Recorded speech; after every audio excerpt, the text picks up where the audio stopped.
सबसे पहले बिस्मिल्लाह पढ़ी। बिस्मिल्लाह पढ़ने के बाद सबसे पहले दायां हाथ धोए। और अगर आप रात को सोकर उठे हैं ना, तो पहले दौरों में क्या होता था, लोटे होते थे या बर्तन होते थे, अंदर हाथ डालना पड़ता था।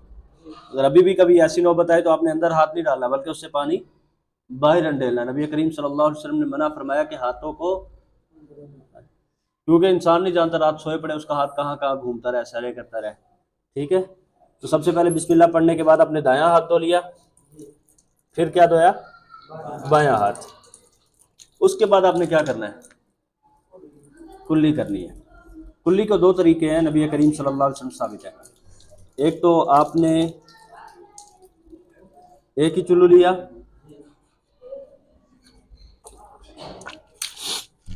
आधा मुंह में आधा नाक में, एक ही चुल्लू के साथ कुल्ली भी और नाक में पानी भी।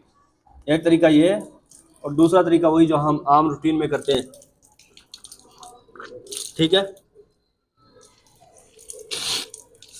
दाएं हाथ के साथ पानी नाक में लिया, चढ़ाया, और बाएं हाथ के साथ क्या किया, साफ किया। उसके बाद अगला काम क्या करना है, हमने मुंह धोना है। कुल्ली 3 मरतबा करनी है, नाक में पानी भी 3 मरतबा चढ़ाना है। 2 मरतबा भी किया जा सकता है, 1 मरतबा भी किया जा सकता है, लेकिन बेहतर और मुस्तहब अमल क्या है, 3 मरतबा किया जाए। उसके बाद हमने चेहरा धोना है। चेहरा क्या है, आपका ये माथे से लेकर ये सारा हिस्सा, जैसे ये बच्चा है, इसकी ये दाढ़ी नहीं है ना, इसकी थोड़ी, इसके कानों की ये जगह, ये सारा का सारा हिस्सा क्या है, चेहरे में शामिल है। इसका ये हिस्सा, ये सारा हिस्सा चेहरे में शामिल है। हमारी दाढ़ी है, तो हमारा चेहरा जो धोना है वो यही है जहां जहां दाढ़ी नहीं है। जिसकी घनी दाढ़ी होगी वो सिर्फ खाली हिस्सा धोएगा और दाढ़ी का खलाल करेगा। मैं आपको बताता हूँ। बस करे चेहरा हमने धोया, ठीक है, 3 मरतबा हमने इस तरह चेहरा धोना है, ताकि कोई जगह खुश्क ना रह जाए। अब दाढ़ी का खलाल कैसे करना है, दाएं हाथ में एक चुल्लू पानी लिया। दाढ़ियाँ आपकी भी आनी है ना, आनी नहीं आनी, आनी है ना। लड़कियों तो लड़कों की दाढ़ियाँ आती हैं। आपने कटवा के ये नहीं कह देना कि भाई हम लड़के नहीं, हम तो लड़कियां थी, आप कैसे आ गए हो। ठीक है, एक चुल्लू पानी लेने के बाद आपने क्या करना है, दाढ़ी में इस तरह खलाल करना है। बस एक बार काफ़ी है, दाढ़ी गीली हो या ना हो। ठीक है, कहते हैं कि किसी इमाम से, गालबन इमाम ज़हन में नहीं आ रहा, चले उनसे किसी ने कहा कि मैं दाढ़ी का खिलाल करता हूँ तो दाढ़ी गीली नहीं होती। उन्होंने कहा अगर गीली नहीं होती, यूं करा करो कि रात को दाढ़ी को पानी में भिगो के सो जाया करो, सुबह तक गीली हो जाएगी। ठीक है, 1 मरतबा खिलाल काफ़ी है। उसके बाद हमने क्या करना है, चेहरे के बाद क्या करना है, बाजू धोने हैं।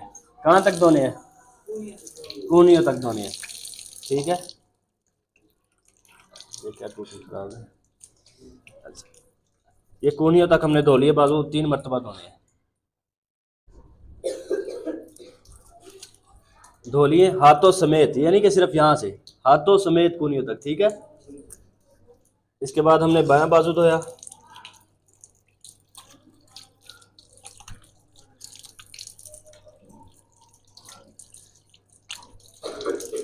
कूहनियों समेत ये भी धो लिया। ठीक है, अब हमने क्या करना है, उंगलियों का खिलाल करना है।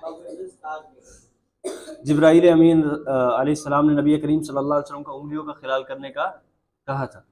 उंगलियों का खिलाल कैसे है, बाएं हाथ के साथ दाएं हाथ की पुष्ट और दाएं हाथ के साथ बाएं हाथ की पुष्ट, ये खिलाल हो गया। इससे ये होता है कि उंगलियों के दरमियान खाली जगह अमूमन रह सकती है, तो वो पुर हो गई है। ठीक है, उसके बाद हमने क्या करना है, सर का मसा करना है। हाथों को गीला किया ने, अब यहाँ से फ्रंट से शुरू करना है, माथे से।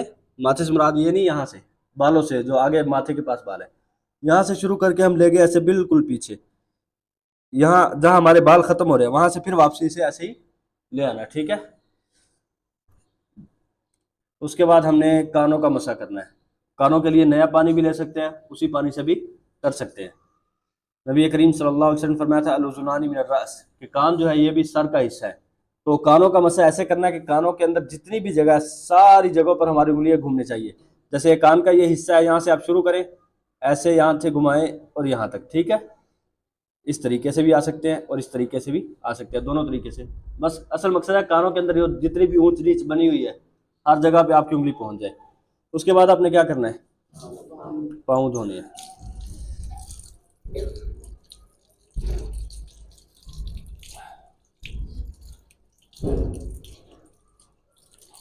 तीन मरतबा पाँव धोने के बाद ये दायां पाँव सबसे पहले, फिर बायां पाँव।